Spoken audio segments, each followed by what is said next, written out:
साथियों नमस्कार, मैं उपेंद्र यादव। साथियों आज देर रात करीब 10:30 बज गए मैं ये वीडियो डाल रहा हूँ सभी अभ्यर्थियों तक विशेष मुद्दों को लेकर, क्योंकि आज मैं माननीय मुख्यमंत्री जी के अधिकारी से भी मिली मुलाकात की थी। हालांकि आपने देखा होगा कि 9 दिन के महापड़ाव के बाद हमने हमारा आंदोलन स्थगित किया। साथियों कई लोग घर बैठे उस पर सवाल उठा रहे हैं, लेकिन वहां मौजूद तमाम साथी जिन्होंने हौसला दिया, इस आंदोलन को लगभग यहाँ तक पहुंचाया। इतिहास में पहली बार बेरोजगारों के लिए कमेटी बनी है जिसमें सदस्यों को शामिल किया गया और संगठन के तौर पे बनी है। पहले आज तक नहीं बनी, पहले बनी थी लेकिन इसमें बेरोजगारों को शामिल नहीं किया गया था, प्रतिनिधि को शामिल नहीं किया गया था। इसमें स्पष्ट जिक्र किया गया है और कमेटी की तमाम मांगों को लेकर आज जो अध्यक्ष हैं इसके बी डी कल्ला जी, वो माननीय मुख्यमंत्री जी से भी मिल रहे हैं और उन तक सारी चीजें जा चुकी है और अगले वीक में इसकी पहली बैठक की पूरी संभावना है। मैंने आज अधिकारी से बात की कि जल्द से जल्द इसकी बैठक होनी चाहिए और शायद कल तक इसका आदेश हो सकता है। कल या सोमवार को बैठक के आदेश हो जाएंगे, कहाँ कितने बजे होगी वो बैठक जिसमें हम लोग भाग लेंगे। साथियों एक चीज और बताना चाहूंगा आप सभी को कि कई अधिकतर मामले जो मुद्दे वहां लोग मौजूद थे, हमने वो ही कमेटी इन मंत्रियों के वार्ता में रखे और वार्ता में मैं अकेला नहीं, हमारे 5 सदस्य टीम वहां मौजूद थी और सबने बात की। और उसके बाद मंत्री पहली बार आपने देखना कि बहुत कम ऐसे आंदोलन होंगे। हालांकि जब जब मैंने आंदोलन किया, जब मानसन में बैठा तो पीसीसी चीफ और कैबिनेट मिनिस्टर को आना पड़ा। बीजेपी कार्यकाल के दौरान 2 मिनिस्टरों को अनशन तोड़ाने के लिए SMS में आना पड़ा और इस आंदोलन में भी दिन में भी कई 2-3 बार मंत्री जी आए, RS अधिकारी कई बार आए। 6 दौर की वार्ता का दौर रहा और फिर रात को 12:30 बजे मंत्री आए। अब उन लोगों को नहीं पच रही, जिन लोगों ने आंदोलन किया उनको कोई भी नहीं पहुंचा। उन लोगों को ये भी लग रहा है कि मुख्यमंत्री जी ने भी प्रेस कॉन्फ्रेंस में उपेंद्र यादव का नाम ले लिया। साथियों ये हमारे संघर्ष की जीत है जो लगातार हम प्रयास करते हैं और जो संघर्ष करते हैं सरकारें उनकी बातें सुनती भी हैं। साथियों मैं आज जो पटवारी भर्ती है, अधीनस्थ की बोर्ड की भर्ती, ये जो वीडियो बना रहा हूँ जो कई चीजों को लेकर जो आज मैं मिल के आया हूँ, जो कई बातें मैं रखे हूँ, कई समस्याओं का निस्तारण भी हुआ है, इसलिए मैं देर रात ये वीडियो बना रहा हूँ। क्योंकि काफी लोग कॉपी पेस्ट वाले बैठे हैं कि कॉपी पेस्ट करते हैं और फिर वो बाद में हमने ये किया वो किया, कई चीज गुमराह करते हैं लोगों को। क्योंकि मैं जब बिजी रहता हूँ कई लोगों के फोन नहीं उठा पाता हूँ। तो साथियों कमेटी भी पहली बार बनी है, मंत्री भी हमारे आंदोलन में आए और यदि वो लोग आप लोगों को गुमराह करें तो आप उनको एक जवाब देना कि भैया आप भी महापड़ाव डालिए, आप भी एक कमेटी का गठन करवाइए, आप भी 9 दिन तक आंदोलन चलाइए और आप भी लोगों को बुलाइए। तो फिर आप उनसे अच्छा करके बताए। कम से कम मैंने कमेटी का भी गठन करवाया, कम से कम रात को 12:30 बजे मंत्री भी आए, लगातार वार्ता के दौर भी, और अगले वीक में मीटिंग प्रस्तावित, तो हम लोग बेरोजगार अपनी बात तो रख पाएंगे। कुछ तो मिला हमें, कुछ में आपने लिखित सहमति जो हमें मिली, ये तो वो लेते कभी आज तक, उनके कभी कोई उनसे वार्ता तक नहीं करते। मैं आज मुख्यमंत्री जी के अधिकारियों से मिला हूँ तो वो आपको भ्रमित करेंगे, क्योंकि लगभग आपको पता है, सच्चाई सबको पता है कि आज बेरोजगारों के लिए मैं जान भी देने के लिए तैयार रहता हूँ। हर बेरोजगार का अभिभावक, यानी कि हर चीज का ध्यान रखा मैंने, खाने से लेकर सोने तक कोई समस्या नहीं आने दी। और शायद वहां मौजूद जो तमाम लोग थे उनको सच्चाई का पता है कि किस तरह से इन लोगों को रखा, किस तरह से हमने आवाज बुलंद की। लेकिन मुझे ज्यादा कुछ बताने की आवश्यकता नहीं होगी, मेरे बेरोजगार मुझे जानते हैं, मैं काम करके जवाब देने में विश्वास रखता हूँ। लोग कुछ भी बोले कोई फर्क नहीं पड़ता, क्योंकि जो गंदा बोलेगा वो उनकी जबान है और सब आप लोग देखते हैं। क्योंकि मैं गंदा इसलिए नहीं बोल सकता, कई बुद्धिजीवी, कई विद्वान, कई बुजुर्ग मेरे वीडियो को लाखों लोग देखते हैं और वो भी जानते हैं कि मैं फैक्ट बोलता हूँ, सच बोलता हूँ। और मुझे जब मैं इन लोगों की भाषा बोलने लग जाऊँ उनमें मुझ में क्या अंतर होगा। क्योंकि जब कोई आदमी बौखला जाता है, जिसकी हार होती कभी जीत नहीं पाता, वो तो हमेशा ऐसे ही करता है।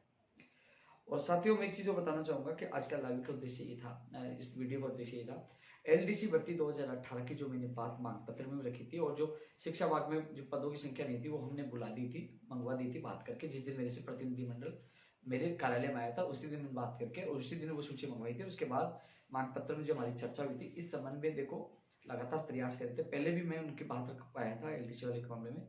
703 पदों के लिए जो सूची बोर्ड में जा चुकी है और मार्च में यानी कि आपकी सूची जारी हो जाएगी, यानी कि 10 मार्च से पहले आपकी सूची जारी होने की पूरी संभावना है।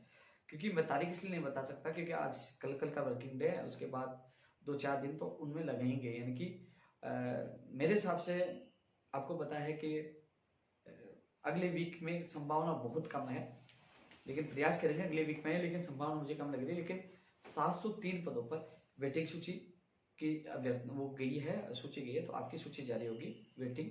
तो साथियों, मुझसे जितना प्रयास हुआ मैं आप लोगों के कर रहा हूँ। वेटिंग 2018 वाली की बात कर रहा हूँ मैं, एलटीसी भर्ती, उनके लिए अच्छी खबर है। 703 पदों की आपकी सूचियां देना शुरू जा चुकी है, जल्दी आपकी होगी। दोस्तों, एसआई भर्ती 2021 को लेकर प्रतिनिधि मंडल मुझसे मिला था, 2 महिलाएं, 2 और भी लोग थे। उनको आज मैंने माननीय मुख्यमंत्री जी के अधिकारियों से मुलाकात करवाई और मैंने बात रखी एसआई भर्ती 2021 में आयु सीमा में छूट दी जाएगी। कई सामान्य श्रेणी के भी अभ्यर्थी लगातार मांग कर रहे थे। तो साथियों, मैं खुद भी बात रख के आया, उनके प्रतिनिधि मंडल को अलग से मिलाया, मैंने बात रखी है उनकी छूट के लिए। साथियों, एक मैसेज सबसे ज्यादा आता है कि पटवारी की एग्जाम कब होगी। मैंने सबसे पहले बता दिया था अप्रैल में एग्जाम होना मुश्किल है, और अब देखकर पता है कि बोर्ड की परीक्षाएं जो मई में है, इसका मतलब आपकी एक जो परीक्षा है पटवारी की जून में होने की पूरी संभावना है। जून जुलाई की मैं संभावना बताऊं, लेकिन पूरी संभावना जून की है। इसलिए साथी, पटवारी की जो लोग तैयारी करें। साथियों, एक कल मैं लाइव में बताया था, जो इन्होंने कॉमन एग्जाम एंट्रेंस टेस्ट की जो बात की रहे थे कि पात्रता परीक्षा की बात कर रहे थे, आज मैंने ये बात भी मैंने आज वार्ता के दौरान रखी है कि आप जो लागू कर रहे हैं वो भविष्य में लागू करें। जो पटवारी है, जो लोग तैयारी कर रहे हैं, इंतजार कर रहे हैं कि मेरी एग्जाम कब होगी, इसमें लागू नहीं करें। पटवारी की तैयारी करने वाले अभ्यर्थियों को बता दूं, मैंने आपकी वकालत की है, मजबूती से आपकी बात रखी है, माननीय मुख्यमंत्री तक बात पहुंचाई है कि पटवारी में प्री और मेंस वाले 2 लफड़ा न करें, या जो एंट्रेंस टेस्ट वाले, क्योंकि जब भी बजट में घोषणा की है कॉमन टेस्ट वाली, तो उसमें अभी तक नियमों में टाइम लगेगा उस बनने में। ऐसे में जो मैंने आज बात की, क्योंकि कल तक मुझे भी लग रहा था कि कहीं ना कहीं पटवारी में इसको लागू नहीं करते। जब मैंने बात की तो उन्होंने कहा कि अभी उसको इतनी जल्दी लागू नहीं करते, अभी तो घोषणा हुई है और उसमें नियम बनने में समय लगेगा, तो अभी तो वो लागू नहीं होगा। और उन्होंने भी यही कहा है, माननीय मुख्यमंत्री जी के अधिकारियों के द्वारा उन तक यही, बोर्ड तक यही निर्देशित किया गया है कि पटवारी में जो जैसा है वैसा हो। तो पटवारी में 2 एग्जाम नहीं हो, ये मांग मैंने की है। एक ही हो। ग्राम सेवक में 2 एग्जाम हो सकती है, प्री और मेंस, ये संभावना है। लेकिन मैं तो प्री और मेंस के भी पक्ष में नहीं हूं, क्योंकि जो कॉमन एग्जाम वाला जो टेस्ट वो भविष्य में लागू करना कि एक एग्जाम पास करने की, एसएससी की तर्ज पे हो, जैसा वो बढ़ते हैं कि मेरिट के आधार पे वो। लेकिन मेरा मानना यही है कि अभी जो संभावना है कि ग्राम सेवक की 2 एग्जाम हो सकती हैं।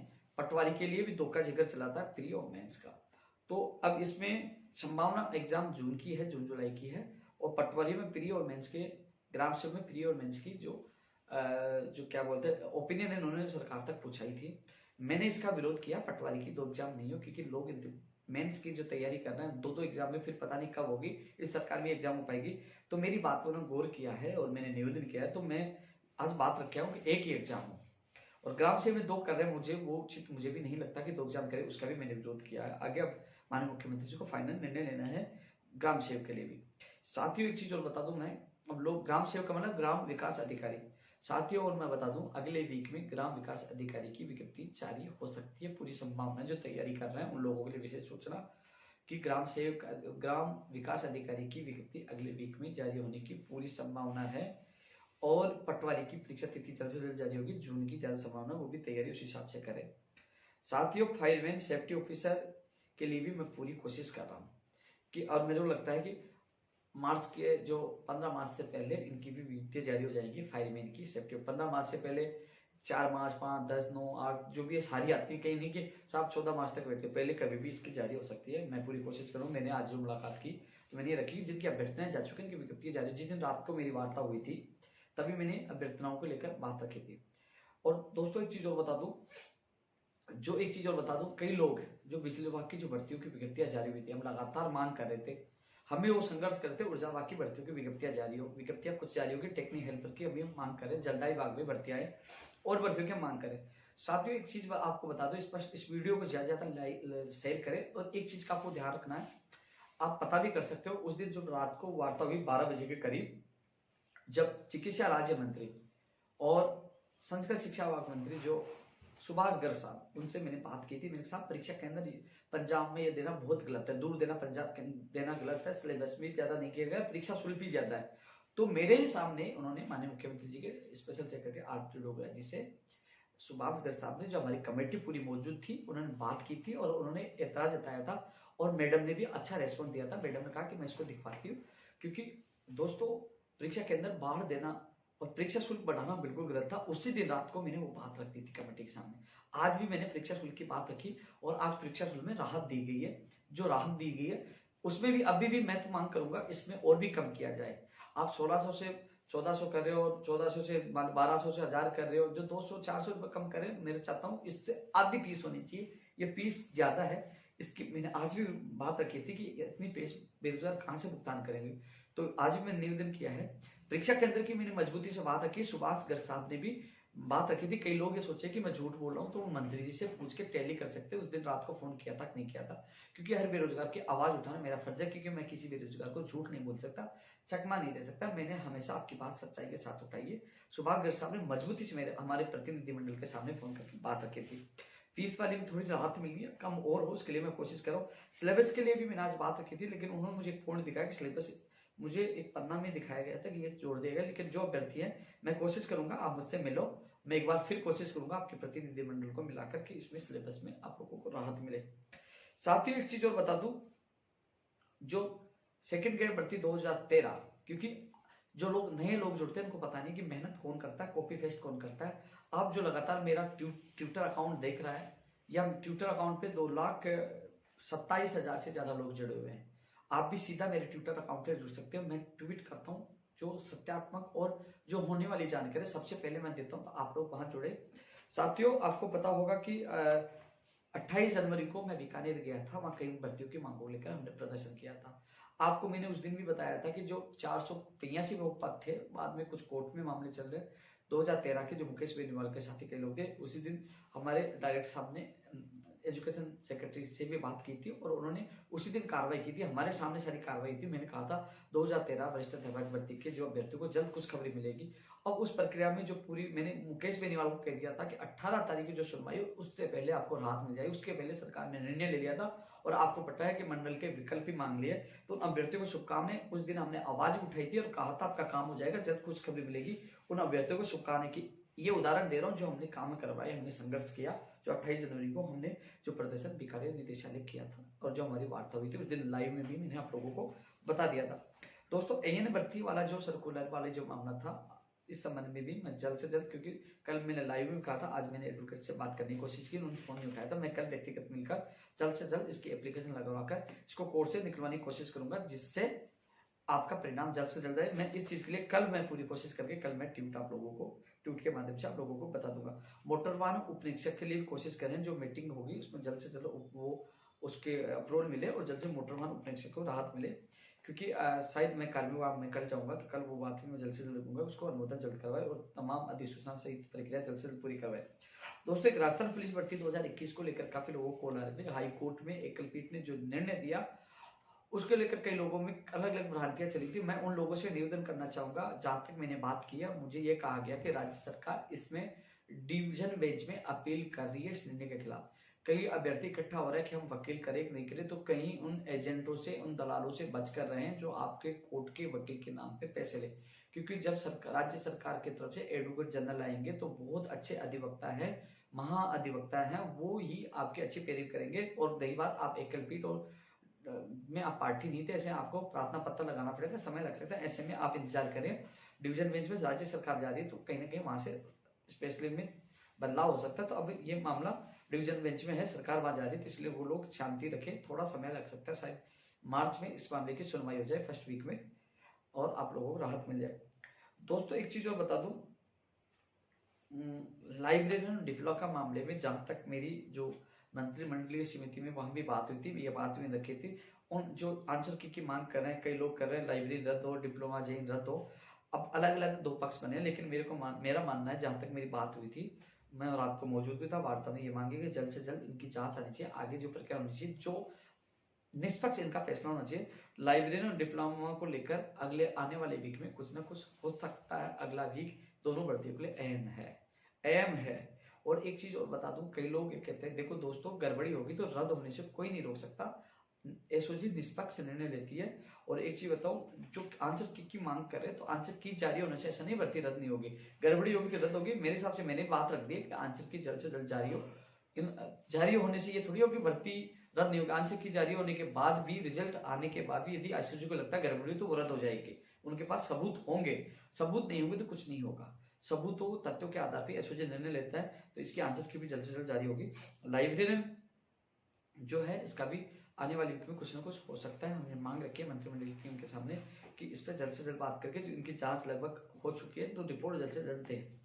इसके अलावा दोस्तों, रीट 2021 की एग्जाम 25 अप्रैल को, भी बीच में इसमें खतरा आया था, जब कई लोगों ने, एमएलए ने, कई लोगों ने, कई समाज ने इसमें बात उठाई, लेकिन आप लोग जो तैयारी कर रहे थे उनकी दर्द को देखते, उनकी पीड़ा को देखते, मैंने एक बयान भी जारी किया था, मैंने बात भी पूछाई थी, और अब ये 25 अप्रैल को ही होगी। मैं हर बेरोजगार के साथ हूँ। तो साथियों, 25 अप्रैल को ये एग्जाम होगी। जो तैयारी कर रहे हैं वो तैयारी लगातार जारी करें, कंफ्यूज नहीं है कि एग्जाम आगे जाएगी। कृषि परीक्षा की वेटिंग जो 10, 12, 15 जो भी पद है, उस पर भी जल्दी ही वेटिंग आएगी। इसके अलावा दोस्तों, मंत्रिमंडल समिति की मैं बता दिया कि अगले वीक में बैठक हो सकते हैं। स्कूल व्याख्याता भर्ती 2018 के अभ्यर्थियों को मैंने पूरा साथ दिया था, आपका कैलेंडर भी जारी हो गया था। एक चीज और बता दूं, मामला कोर्ट में गया, रुका है। सभी अभ्यर्थियों से मैं निवेदन करना चाहूंगा, जो घर बैठे चयनित अभ्यर्थी है, आप घर बैठे रहे हो तो आपकी भर्ती 2 महीने, 4 महीने, 6 महीने, साल, 2 साल भी लटक सकती है। इसलिए आप घरों से निकले, आरपीएससी जो धरना दे रहे हैं उन अभ्यर्थियों के साथ दे। मेरे पास में अभ्यर्थियों के लगातार कॉल आए थे, कुछ लोग मुझसे मिलके भी गए थे। आप पहुंचो संख्या में, मैं भी जल्दी आपके बीच में रहूंगा, लेकिन कम से कम आप तो निकलो। मैं 10-20 लोग बैठे, मैं जाके क्या करूंगा? आप अच्छी से संख्या में पहुंचो, जिससे आरपीएससी जल्द से जल्द इस पर निर्णय लेकर आपकी नियुक्ति प्रक्रिया जल्द से जल्द हो सके। तो साथियों, आप ज्यादा संख्या पूछो। मुझे पता लगा कि आप पूछ गए, तो मैं भी उसके दूसरे दिन वहां पहुंच जाऊंगा। तो स्कूल व्याख्याता भर्ती के लोगों के लिए यही सूचना कि आप वहां पूछे। दोस्तों, कुछ चीजें, क्योंकि मैं कई चीजें भूल जाता हूँ, जिसलिए मैं थोड़ा सा लिखा है। एक चीज और बता रहा था दोस्तों, एक हमने मेरा ट्विटर अकाउंट जो ट्विटर पे जुड़े हुए, या मैंने फेसबुक पे लाइव में जिक्र किया था, और हमारा घोषणा पत्र जिन लोगों ने देखा है, हमने स्पष्ट लिख रखा है, और जो हमारी सहमति बनी थी 23 तारीख को 20वें नंबर बिंदु पे लिखा हुआ था। हमने एक मांग की थी कि प्रतियोगी परीक्षा देने वाले बेरोजगारों को किराया माफ किया जाए। दोस्तों, अब सरकार ने, माननीय मुख्यमंत्री जी, हमारी इस मांग को पूरा किया। इसके लिए माननीय मुख्यमंत्री जी का बहुत बहुत धन्यवाद, आभार। क्योंकि आभार इसलिए मैं जता रहा हूँ कि लाखों लोग परीक्षाएं देते, गाँवों से निकलते, बसों में जाते हैं, ऐसे में करीब कई बेरोजगार है जो किराए का जुगाड़ करके निकलते, ऐसे में लाखों बेरोजगारों को इसका फायदा होगा। हमने जो मांग की थी, हमने नई भर्तियों की मांग की थी, 50,000 पदों की घोषणा, उसमें 19,000 शिक्षा बाकी है। उसमें कंप्यूटर शिक्षक भर्ती भी है, फर्स्ट ग्रेड भी है, सेकंड ग्रेड भी, और भी भर्तियां हैं। तो साथियों, कंप्यूटर शिक्षक भर्ती की जल्द से जल्द विज्ञप्ति जारी हो, इसके लिए मैं पूरी कोशिश कर रहा हूँ। अब जो हमारी मीटिंग होगी नई भर्तियों के लिए, तमाम भर्तियों के लिए मैं कोशिश करूंगा। जब हमारे डीओपी के अधिकारी से बात हुई तो उन्होंने कहा था कि मार्च में बहुत सारी विज्ञप्तियां जारी होंगी, तो सब जो बेरोजगार है तैयारी करते रहे। साथ ही एक चीज और बता दूं, जो नर्सिंग जो भर्ती, जो पहले तो आज तक नर्सिंग भर्तियां परसेंटेज के बेस पे होती थी, इसमें एग्जाम नहीं होती थी। जब हमारी मीटिंग हुई थी, सुभाष गर्ग साहब थे, इसमें सिद्धार्थ महाजन जी थे और सेक्रेटरी साहब, और इसके अलावा हेमंत केरा जी टीओबी सेक्रेटरी थे, जयसिंह जी थे, और राजदीप यादव जी थे। क्योंकि जो बहनों का मामला आया था 2013 को, उसको लेकर उसके बाद मैंने खुद ने आवाज उठाई थी, मेरे साथी मौजूद थे मेरे साथ, ये आप जो सीधी भर्ती कराते हैं इसमें कई लफड़े होते हैं, अब इसमें आप एग्जाम कराओ, जो कई अभ्यर्थी, योग्य अभ्यर्थियों का चयन हो। आप भविष्य में जो भी एग्जाम, वो भर्ती निकालो चिकित्सा विभाग में, तो उसकी एग्जाम होनी चाहिए। नर्सिंग भर्ती निकालो चाहे, उसकी एग्जाम होनी चाहिए। तो उन्होंने तुरंत, सुभाष गर्ग साहब ने भी कहा, मंत्री जी थे, अच्छा उन्होंने निर्णय किया, उन्होंने भी कहा, और सिद्धार्थ महाजन ने भी स्पष्ट कहा कि हम भी चाहते हैं आगे से सीधी उनकी एग्जाम होनी चाहिए। ये सिद्धार्थ महाजन जी जो चिकित्सा विभाग से जुड़े हुए हैं अधिकारी हैं, और महाजन जो सुभाष गर्ग साहब ने बोला था, ऐसे में उन्होंने इस मांग पर, हमारी इस मांग पर सैद्धांतिक सहमति दी। कई लोग कॉपी करने के लिए बहुत तैयार बैठे होंगे। साथियों, ये मांग, ये मेरा वीडियो उन लोगों तक पहुंचाए जो, कई लोगों ने मुझे कहा था कि परसेंटेज के बाद आधार पर रह जाते हैं, लेकिन एग्जाम होनी चाहिए। जो मैंने भविष्य में जो भी भर्तियां नर्सिंग की जो भी है, चिकित्सा की, उसके एग्जाम होनी चाहिए, बात मैंने रखी है। उन्होंने सैद्धांतिक सहमति दी है। मेरे ट्वीट के बाद आज आयुर्वेद नर्सिंग वालों भी कह रहे हैं कि कोई भर्ती है उसकी एग्जाम होनी चाहिए, तो आयुर्वेद नर्सिंग वाली भी मैं मांग रखूंगा, उनकी भी एग्जाम होनी चाहिए। और दोस्तों, आज बोर्ड चेयरमैन हरि प्रसाद जी से मैं मिलने गया था, आज वो नहीं आए। कई लोगों ने कहा कि आज हरि प्रसाद जी आए थे, उन्होंने मुलाकात की, वो सब चीजें अफवाह हैं। मैं खुद आज गया था, वो नहीं आए। मैं कल मिलने की पूरी कोशिश करूंगा, जैसे जैसे विज्ञापन दिया है और इसका कैलेंडर भी जारी हो। तो आज चेयरमैन साहब नहीं थे। दोस्तों, एक चीज और बताना चाहूंगा आप लोगों को कि इस वीडियो को तो आपको ज्यादा शेयर इसलिए करना है, सब लोगों तक पूछे, लेट मैंने ये वीडियो डाला है साथियों। और जो तमाम मांगे हैं, जो हमारी मंत्रिमंडलीय समिति की हमारे साथियों कमेटी होगी, इसमें मैं मजबूती से बात रखूंगा। लेकिन इतना ही कह सकता हूँ साथियों, आप लोगों ने जितना इस आंदोलन में सहयोग किया उसके लिए बहुत बहुत धन्यवाद। और मैं विश्वास दिलाता हूँ कि मेरा और आप सब, हम सब मिलकर आंदोलन करते रहेंगे। लेकिन ऐसे जो लोग भ्रमित करें, ऐसे लोगों से आप बच के रहें, और ऐसे लोगों को ये कहो कि भाई आप भी महापड़ाव डालिए, आप भी एक कमेटी का आदेश करवा दीजिए यदि आप सच्चे हितैषी हो तो, या फिर आप भी रुकिए जैसे नौदी रुके। लेकिन साथियों, आपने देखा होगा किसी बेरोजगार से बिना परेशान किए हमने शानदार आंदोलन चलाया, और क्योंकि राज्य सरकार से हमें काम करवाना, हम जिद करके बैठ जाते, लाठीचार्ज होता, जेल जाते, तो यही लोग कह देते कि पिटवा दिया, जेल चले गए। लेकिन जहां तक पूरी 6 दौर की वार्ता चली, लास्ट में कमेटी बनाई। कमेटी इसलिए मैं इसलिए सहमत हो गया कि अपने बेरोजगार अपनी वहां बात रख सके। इसके अलावा साथियों, कई भर्तियों को लेकर उन्होंने विभागों को निर्देश भी दे दिया, उन्होंने सूचना ही मांग लिया बोर्ड को, आरपीएससी को, संबंधित विभागों जो समिति पत्र बनाते उनसे यहाँ से वो रिपोर्ट मांगना उन्होंने शुरू कर दिया क्या स्थिति है। तो साथियों, हम संघर्ष करें, धीरे धीरे अंत लाएगा और हर बेरोजगार की समस्या का हल होगा। तो साथियों, जल्द एक और वीडियो के साथ मैं मुलाकात करूंगा आप लोगों से। इस वीडियो को ज्यादा शेयर करना है, और आप सीधे मेरे ट्विटर अकाउंट पर उपेन यादव के नाम से जुड़े, जिसमें एक फर्जी ट्विटर अकाउंट बना, उससे बचकर रहे। मेरा उपेन यादव के नाम से 2,27,000 ज्यादा फॉलोवर है, उस पर आप जुड़े, और उसमें ट्वीट करता रहता हूँ। तो और फिर दोबारा वीडियो मिलूंगा, लेकिन उस ट्वीट से आप जरूर जुड़े। जय हिंद, जय धन्यवाद।